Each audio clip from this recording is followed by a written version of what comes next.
Chapter 15, Treatment, Part 2. This is the full video of my lecture for the Substance Use Disorder Counseling and Chemical Dependency classes. In this video, we will continue our discussion of the treatment of substance use disorders.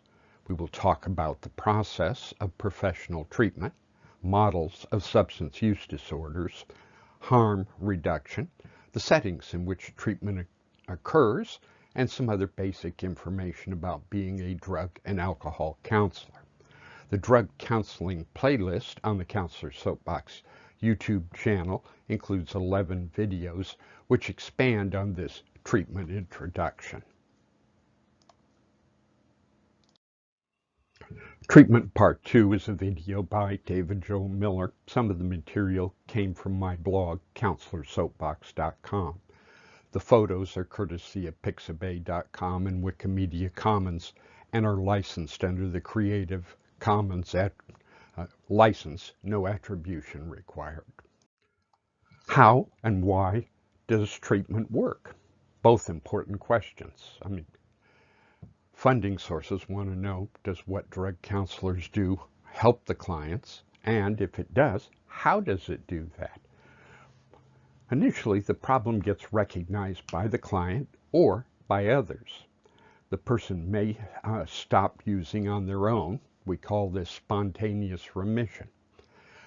There was a theory in the past that many people simply aged out, that drinking and doing drugs was a young person's activity, and as you got older, got a good job, completed college, or got married and had children, you would stop. However, the baby boomer generation has continued to do substances well into their senior years, and that's brought into question the idea that people eventually age out on substance use. So someone may attend a self-help group, AA, NA, and other self-help groups, or they may seek professional treatment. In the rest of this video, we're going to really look at that subject of professional treatment. While we're talking about professional treatment, we have to remind ourselves that self-help groups are recommended as part of this process. Many drug counselors will encourage or even require their clients to attend self-help groups. There's a definite distinction between 12-step groups and treatment. The 12-step or other peer groups are peer programs and are not professionally run. There may be one or two exceptions to this, but in general, the people at AA, NA, or other self-help groups are not professionals. They are themselves people in recovery. The process in self-help groups includes attending meetings, reading a book, getting a sponsor, and working the steps. There's also a requirement in self-help groups that people go on to work with others. That working with others or sponsoring newcomers is a separate activity and shouldn't be confused with the idea that some people in recovery themselves go on to become professional counselors or drug counselors. The emphasis in self-help groups is on supporting each other and maintaining sobriety. Sometimes professionals in treatment programs will teach the steps. That's called 12-step facilitation. This is different from having another member in the program, AA or NA, help you work through the steps. Let's look at the process of professional substance use disorder treatment. Remember that this is a brief overview, and that there is another series here on Counselor's Soapbox YouTube channel called Drug Counseling, in which we go through 11 separate videos that talk about the treatment models in more detail. But professional treatment begins with assessment. This is assessment of the person, what are their problems and their needs, but it's also an assessment of how has substance use or alcoholism affected this person in their lives. The process after the assessment, professionals come up with diagnoses, which defines the problem, but in working with the client, we want to set goals. and the goals must be matched to the stage of change that the client is in. If the client really is pre-contemplative, they don't think they have a problem, then the goals of treatment would be for the client to gather information, do some tests or behavioral experiments, and see whether they are in fact an alcoholic or addict or have a substance use disorder. But from this process of assessment and setting goals, we develop a plan of treatment. Then the client, in collaboration with the counselor, works the plan. Remember, it's the client's plan, not the counselor's plan. The goal of this is frequently to achieve sobriety, though in some programs the goal might be simply to reduce or not to have negative consequences from continued use. Particularly in working with adolescents, you may not be able to tell them that they'll never be able to drink alcohol, but you want them to learn to do it responsibly, and if they're not able to, then to give it up. The plan and treatment are often influenced by the beliefs, both the client and the counselor's beliefs, about what causes the illness we call substance use disorder, and therefore how do we go about treating it. And for more on this, see the drug counseling playlist. Coordination of models is a challenge in substance use disorder counseling. The individual may be receiving multiple services from multiple professional treatment providers, as well as self-help. Since people are in treatment are encouraged to use self-help groups, often there is little or no communication between the program and the sponsor or the self-help groups. It would violate confidentiality on the treatment program's end and might also violate the idea of anonymity on the self-help group's end. After treatment, there should be an aftercare plan, which includes self-help participation. It's not enough for the client simply to give up drugs and alcohol, but you need to help them learn relapse prevention skills and prevent a return to an active illness. People who attend self-help meetings may sometimes begin there and then decide to seek professional help. There are a number of different models for substance use disorder. We're going to look at 5 of these in detail. The moral model, the American disease model, the biological model, the social learning model, and the sociocultural model. All of these have information to provide us, and many programs incorporate features of all of these different models of substance use disorders. The moral model of substance use disorders, or addiction and alcoholism, says that the person is responsible for the disorder. People choose to use, they choose to put the chemicals into their body, and therefore treatment is some sort of a change in attitude or thinking. Treatment is religious or legal. You either punish them, lock them up in jail, or convert them. Treatment in this model consists of identifying those with the disease or the problem, confronting them with their disease, often an intervention, sometimes an intervention when they're arrested and go to jail. You help them to accept their disease. A lot of time is often spent breaking down denial and getting them to simply admit, I'm an alcoholic, I'm an addict, etc. And then you try to persuade them to abstain from drugs and alcohol because they have this particular disease or condition that they cannot use substances without having problems. The biological model of substance use disorders seeks to explain why some people can take one drink of alcohol and then put it down and be good, or experiment with drugs once and then not continue down the path towards addiction, while other people, once having had that first drink, end up drunk once they try a drug, like it, and continue to use it until they become addicted. And the biological model suggests that there are genetic factors which increase the risk that if you ever consume substances, you will become addicted. There are psychological factors which increase the risk. And the action of drugs in the brain can lead to addiction. There's a theory called epigenetics about how gene expression changes across the lifespan. An easy example is, if you saw my picture at the beginning of this video, when I was younger, I was born with a wonderful gene which produces my gorgeous jet black hair. Then one morning I looked in the mirror and there was this old guy with gray or white hair staring back at me. The gene that once caused black hair now produces gray hair. So one of the ideas here is that because of using substances over a period of time, it is possible for the gene expression, the epigenetics, to change. Alterations in the brain move from it's something the person can take or leave to it's something that their brain continues to demand and they have become addicted to. So the main treatment, if you're looking at the biological model, would be to advise people who are at risk, who have genes that put them at risk, and to counsel them to avoid the drugs and alcohol in the first place, or to convince them that because they have that risk, they can never safely use or drink again.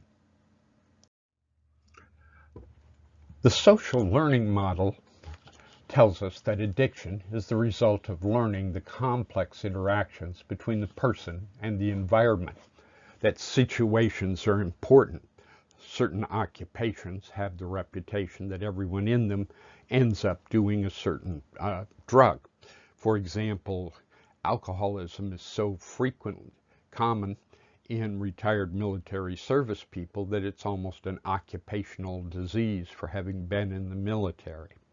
So the situations are very important. Psychological processes have an impact. In this model, we think that addiction is the result of direct experiences, modeling by others you learn from those around you, false beliefs about your ability to use and handle drugs and alcohol, failure to learn to cope with stress without using substances. For many people, the drugs and alcohol are not the problem. They are their solution to living with life, and they find they are not capable of living life without their drug of choice.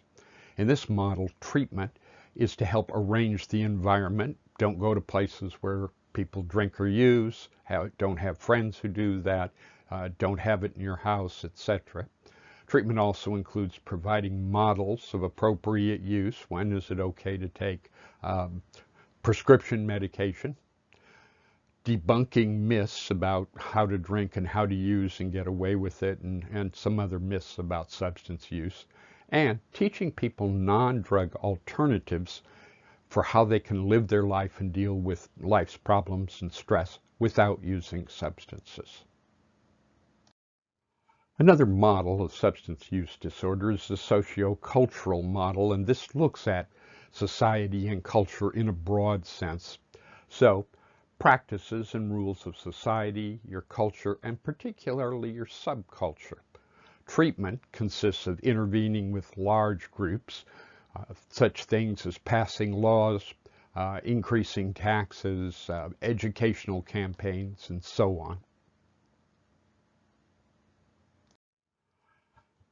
The primary model of substance use disorder that is used in American treatment facilities is the American disease model, originating with the first Surgeon General of the United States, Benjamin Rush, who in his book proposed that addiction, alcoholism specifically, is a disease, that it is progressive, that it's irreversible, and untreated it's fatal.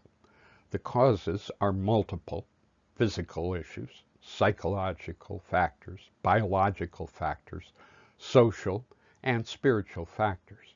And so the treatment for this is to treat the disease process. When you look at it as a chronic progressive disease, you would treat it in the same way that a doctor might treat diabetes, with management of the environment, with medications, with lifestyle changes, with weight loss, and so on.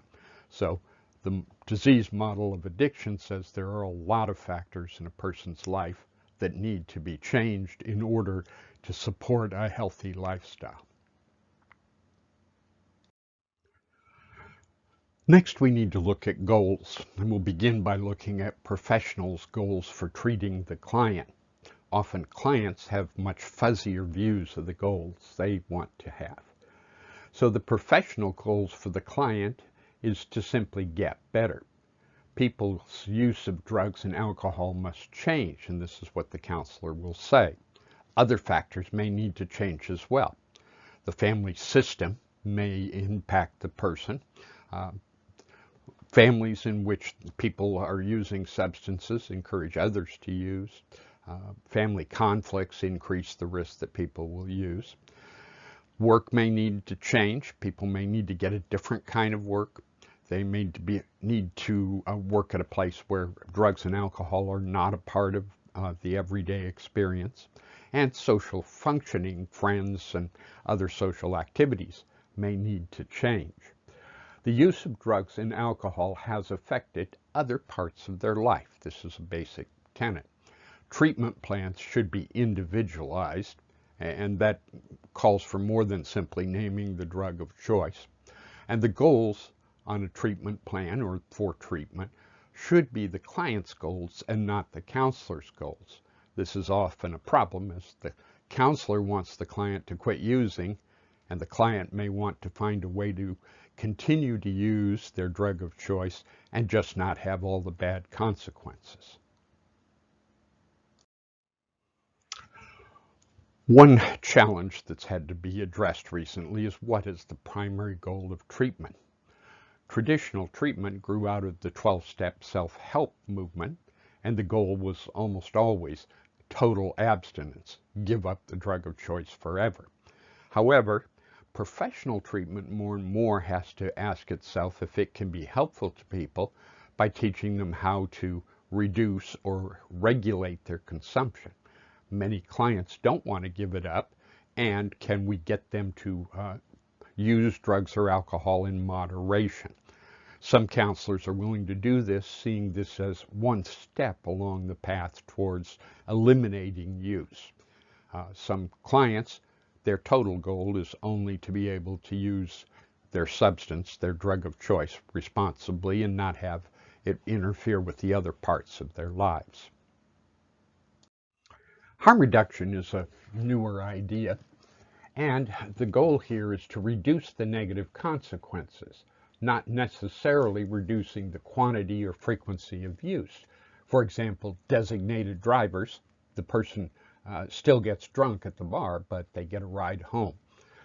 Harm reduction programs can encourage lighter consumption, may help those who do not want to stop but want to reduce the use or reduce the negative consequences. And things like designated drivers, teaching bartenders to recognize signs of intoxication, clean needle exchange or clean syringes can be helpful in reducing the spread of disease if you can't get people to stop using injectable drugs. And harm reduction can also include encouraging youth to drink legally and or responsibly. Next, let's talk about treatment services and settings. The goal should be to place individuals in the environment that best meets their needs. Services are delivered in a setting, and we need to evaluate how effective treatments are in order to justify continuing to fund certain treatment models. Next, let's look at some typical treatment settings. Hospitals may be involved. They may do detox, though detox may be in the hospital, or it can be a social model where it's done outside the hospital. There's also residential drug treatment, which in the early days was done in hospitals or sanitariums. Now they're residential drug treatment facilities. There's an intermediate level of care, which could include partial hospitalization, dehabilitative, which is, say, 4 hours a day, maybe at the hospital site, maybe be at a drug treatment facility. And there are halfway houses, which don't provide treatment necessarily, but provide places for people to live. There are a great many outpatient settings and varieties of outpatient treatment. There are also sober living places, which are not really treatment, but are places where the residents agree not to use or bring drugs and alcohol onto the property. And then they are expected to go to drug treatment somewhere else or to attend 12-step self-help group meetings. The American Society of Addiction Medicine, ASAM, created a patient placement criteria to help match the severity of someone's problem to the recommended treatment. But it's important to realize that clients may be receiving help in multiple settings from multiple agencies. Hospital treatment is medically managed. The doctor is in charge. It addresses detox, withdrawal, getting the drugs out of their body. It can treat concurrent medical issues, which are often interrelated with the substance use disorder. Psychological treatment may be included. And the focus in the hospital setting is about learning about the person's learning about themselves, but also learning about the disease of addiction. Hospitals can provide 24-hour treatment, and that includes beds for people to sleep in and meals while they are in the facility. Residential drug treatment programs can vary a great deal. Counselors who work in the field may work at a residential drug treatment facility, or they may work for some other agency, and they need to be aware of the various programs in their local area. For example, in our area, there are a couple of programs that specialize in working with people who speak Spanish. There are others that are primarily English-only programs. There's some that have accommodations for people in wheelchairs or blind or so on.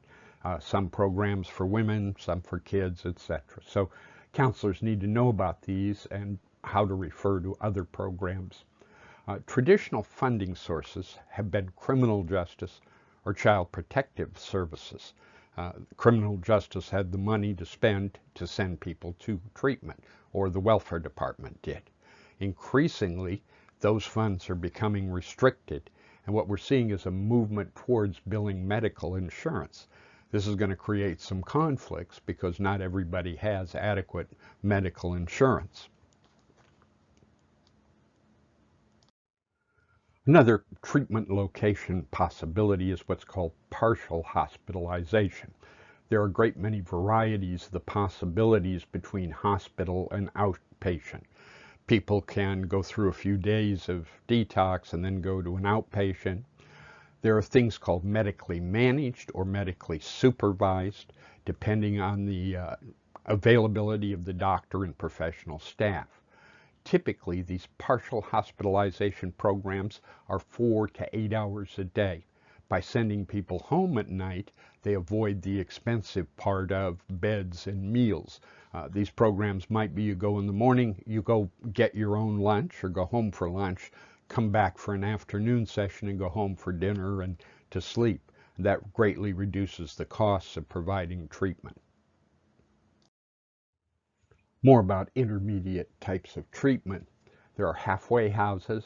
There is a thing called milieu treatment, in which the idea is that everyone working there is involved in the treatment, including the janitorial staff and so on, the kitchen staff.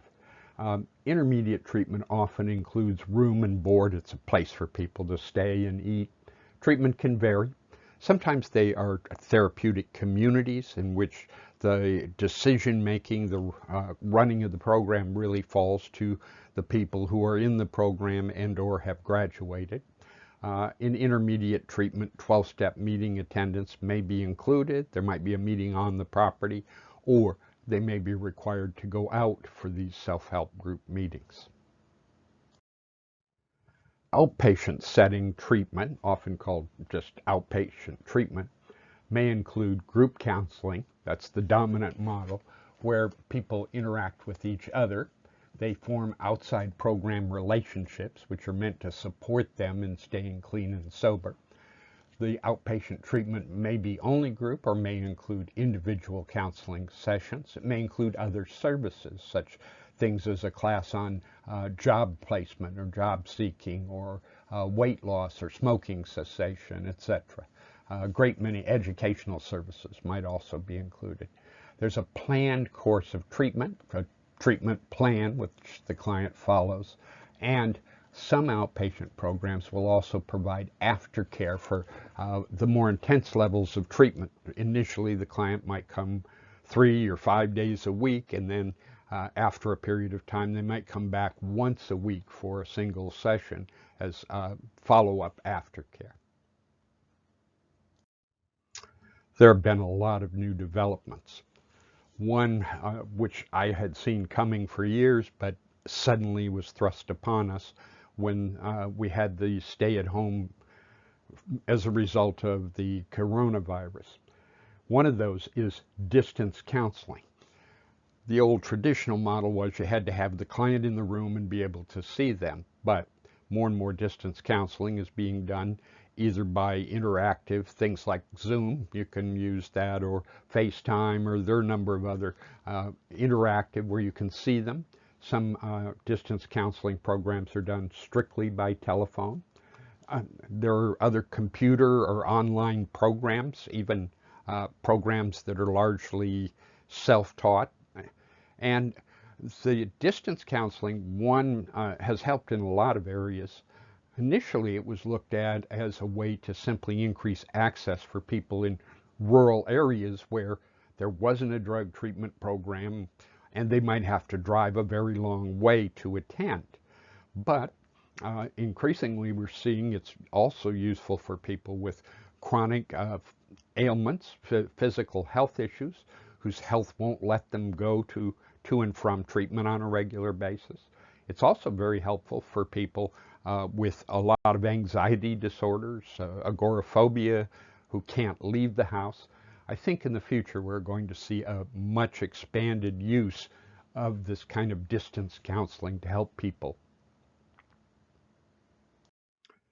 So who are the professionals who work in the area of drug and alcohol treatment?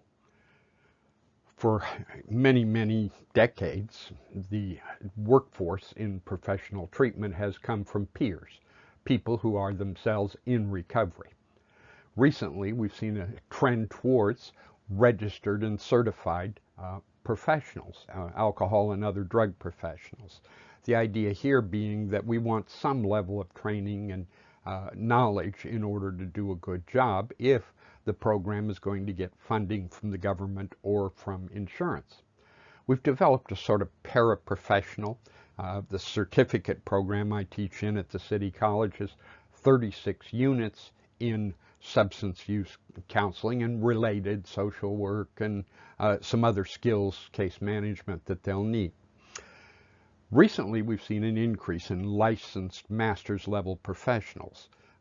Some social workers, always have been some social workers in the field, some marriage and family therapists, especially here in California where there are so many of them. But recently I've seen an increase in the number of clinical counselors, licensed professional clinical counselors or mental health counselors who take additional classes in drug and alcohol work and are coming into the field. Also, among the professionals who work here are medical doctors, psychologists, professional educators in GED programs and drug treatment facilities. So there are a number of other professionals that are also entering the field. I think as time goes on, there will be an increase in the need and also an increase in the standards training required in order to work in the field. Pharmacological treatment, the use of medications to help in treating substance use disorder, is a small part of the field. There's a resistance on a part of a lot of people are themselves in recovery from substances to wanting to give the client another drug to take, especially if that drug has a high abuse potential. But pharmacological treatment can be very helpful for certain issues in certain situations. Medical management of withdrawals is very important. It's possible for people to die while withdrawing from alcohol, for example. And if they are and are having the shakes or whatever, they should be sent to a medical facility. Detox is part of that, and medications are used to help people detox without having strokes and dying. There are medications that can be used for post-detox treatment. There are alcohol sensitizing drugs. Disulfiram increases acetaldehyde, and therefore when people take that medication, if they drink, they become violently ill. This causes a very unpleasant effect for drinking, so it can help some people to reduce or manage their consumption of alcohol. Whenever we talk about drug and alcohol treatment, people ask about the effectiveness. Does it really work? And we have a lot more research data to tell us how it works and if it works on the area of alcohol treatment. One of the things we've learned is that detox, just getting the drug, alcohol, or in the example of opiates, the heroin out of the system, is not treatment. Sometimes spontaneously people just quit and they get better without treatment. However, often there is then residual damage to parts of their lives, education, relationships, work, that needs to be addressed. No one particular treatment type or setting has proven better than another for all clients. And many clients, just like quitting smoking, many people have to go through it from 7 to 15 times before they're successful. Many clients go through several programs before they get enough skills and practice them enough that they become automatic to stay clean and sober. Staying in treatment longer increases the chances of long-term improvement. Too brief an episode doesn't leave the skills well enough practiced to be automatic when the person is out in the world and it's stressful. But what we do find is that the benefits of treatment almost always exceed the costs. There's a great deal of money saved in healthcare costs. People who are alcoholic or abusing drugs have a lot more medical injuries, accidents, illnesses that need to be treated. Money is saved by businesses. Employee assistance plans can be very effective. It costs a lot to hire someone and train them, and then to fire them and replace them with another person who might also have a drug problem doesn't make sense. Sending that person for an employee assistance program to help them stop can be very cost effective. There are gains in human welfare, and most treatment plans are broadly based on social learning principles. While medication is sometimes a part of treatment, there are a great many alcohol and other drug issues which are treated by non-medical treatment models. Some of those models include motivational enhancement, letting the client pick the goals and encouraging them, classical conditioning, extinguishing urges, such things as thought stopping and that type of thing. 12-step facilitation, teaching the steps. The 12 steps are a very effective process of change, of identifying the problem and what you want to do about it, of working through some steps which involve changing yourself, and then the last 3 steps which involve things you do to maintain your sobriety once you achieve it. There's also conjoint treatment, the idea that addiction often is a family disease, not that you necessarily catch it from your family members, but that one person's abuse of substances has affected the rest of the family, and as that person changes, the family will change, and so treating all of the members of the family can be helpful. There's a lot of social learning, relapse prevention, how do you cope with cues, triggers for use. Successful programs may combine a great many elements, one of which is life skills training. How do you handle things? Coping with stress without drugs or alcohol. Some self-understanding and your beliefs about your self-efficacy. If you try to do things, can you? Also, treatment models often include a commitment to live without alcohol or a specific drug of choice. Pharmacological treatment is normally done under the supervision of a medical doctor. All pharmacological treatment needs to combine psychological and social treatment to be effective. Simply giving a medication to stop the use of drugs doesn't keep the person from returning to that drug. Alcohol affects multiple neurotransmitter systems simultaneously. This may require multiple medications as well as social treatment to change behavioral patterns and thinking patterns.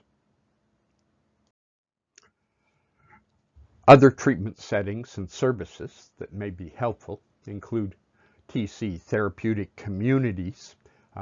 Some programs, especially outpatient ones, may not allow medications, including psychiatric meds. Many programs have specific rules.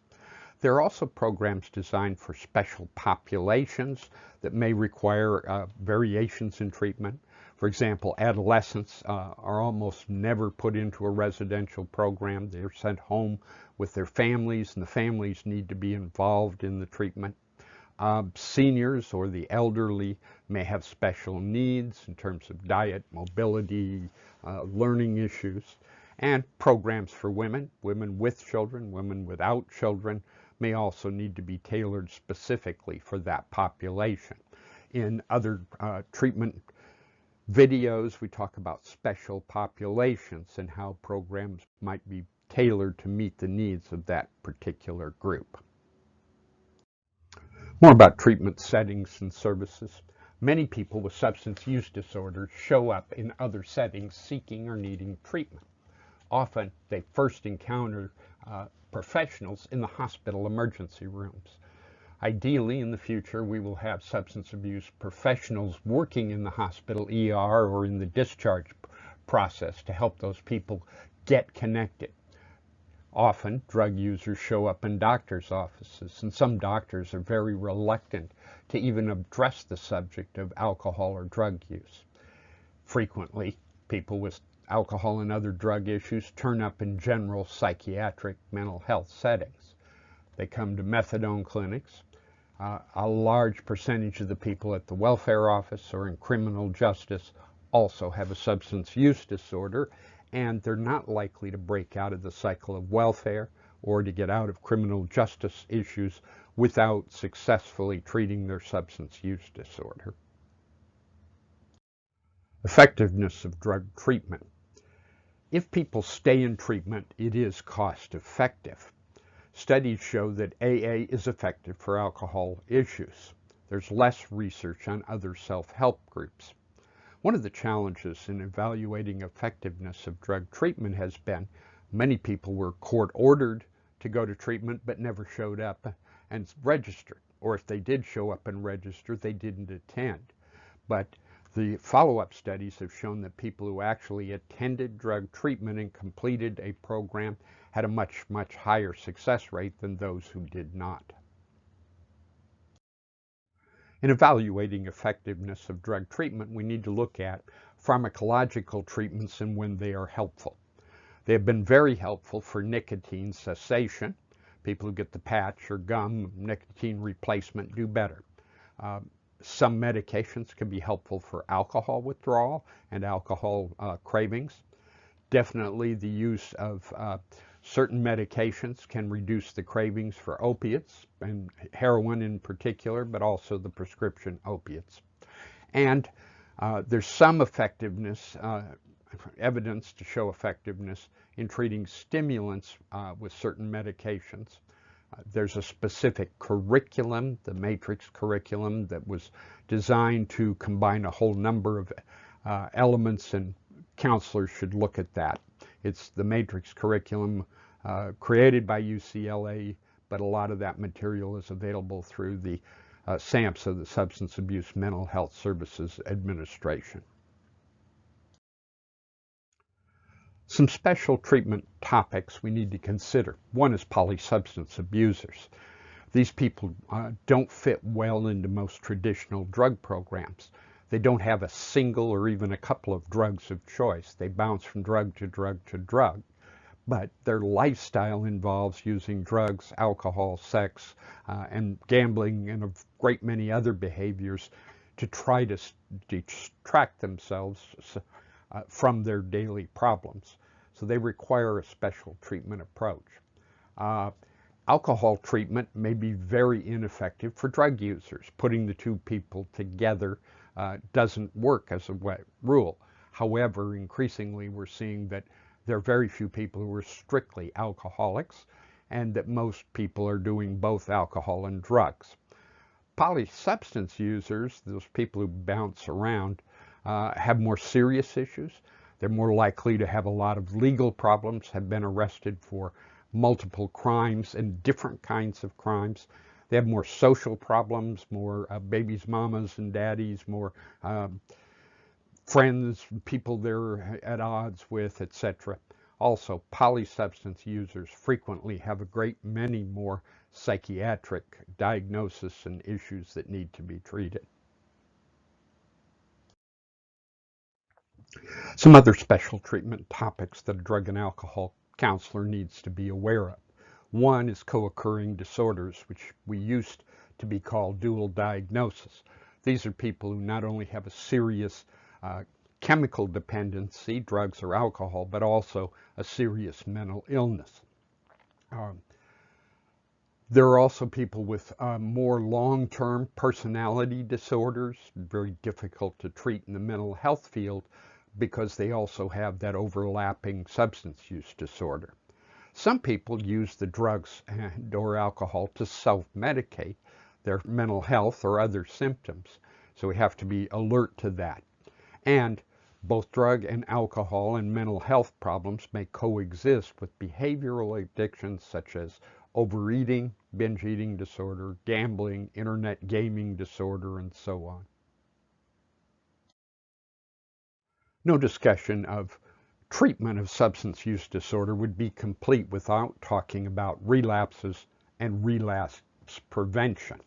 In fact, there are whole courses that a counselor can take in how to work with people to prevent relapse, and that's a class that's often taught in substance abuse prevention programs. Substance use disorders are considered chronic conditions in the same way that heart disease or diabetes are, and relapses are common. 70% of those treated for alcohol, nicotine, heroin relapse within 90 days. There are specific relapse triggers, and people benefit from learning their own relapse triggers. Internal, things like negative moods, anger, loneliness. External, people, places, and things. Hanging out at the bar, hanging out with people you used to use with, having mementos, crack pipes laying around the house, all of those can trigger the thoughts of using. There's other relapse factors. Self-efficacy. Does the person believe they're capable of changing? Their beliefs about drug use. Do they believe it's a good thing or they should be able to handle it? And do they have sufficient coping skills to cope with life without resorting to a return to the use of drugs and alcohol? Just as using and drinking has a cost, so does treatment. However, I think most people who add up the numbers will find that treatment is a bargain compared to active use. One of the problems in funding, paying for treatment, especially professional treatment, is that addicts do not usually have the money to pay. Who would come to a program and spend their money on drug treatment if they still had some? Most addicts continue to use until they can't get the money to pay for any more drugs. Often, people in that lifestyle don't have good employment, don't have medical insurance, aren't covered in any way. We had hoped that the Affordable Care Act would increase services. However, there's still some big gaps in coverage with people not having universal health care. We may not have enough treatment facilities to treat all who need treatment. I hear repeatedly that people who are searching for a program may have waiting lists and difficulty getting in. There are limits. The Parity Act helped with this, but there are still so many days of insurance for chemical dependency. The days when insurance companies just routinely would give you 28 or 30 days for anybody are gone. Managed care really evaluates each case and puts limits on the prices charged for treatment and on the length. So treatment increasingly needs to demonstrate, those doing it need to demonstrate that it is cost effective. And there's more and more a movement towards stepped care, rather than giving everybody a 30-day residential treatment program or a 90-day treatment program, or at one point we were doing 2-year programs. People may be in residential for 30 days, followed by 5 days a week for a month, followed by 3 days a week for a month. And so gradually the care is reduced as the person develops more skills to not relapse and not use. So from this part B of chapter 15, treatment, some terminology, things that we hope that beginning counselors have learned. Some of those include the idea of aftercare, which comes after the intense treatment, the idea of what counseling is and how counseling involves a lot of skills. There's an entire class that could, or more, several that could be taught in developing the skills to be good at counseling. The idea that milieu treatment, that it's not just the counselor who is involved in treating the client, but so is the cook who serves them food, the person who cleans their room and notices the liquor bottle in the trash. Anyone who works there is involved in the treatment. The impression someone has of the treatment program begins when they call on the phone. So the receptionist is also a part of, an important part of their treatment. We talked briefly about personality disorders. They may be connected with polysubstance use disorder. People with those have very long-standing mental health issues and may be harder to treat, require specialized treatment approaches. We had to talk about recovery. In some places I use the term recovery land. People move from a land, a culture of addiction, to a culture of recovery. So we have to help people to learn what's the culture that we expect of people who are in recovery.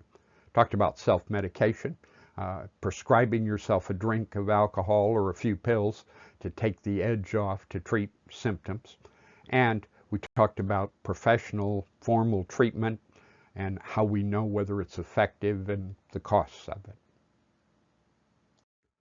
So for those of you who are students in one of my classes, what are some of the big takeaways I would want you to have learned from this chapter, this video and PowerPoint? Most of the students in my classes have done considerable research, have a lot of knowledge about drugs and alcohol and about the culture of addiction. But some things they may not have been exposed to are harm reduction, the differences between self-help and professional treatment, and the typical treatment settings in which drug and alcohol counselors or advanced professionals with master level training and license, where would those people be working? So knowing the various treatment settings may direct their career path if they want to work in this field.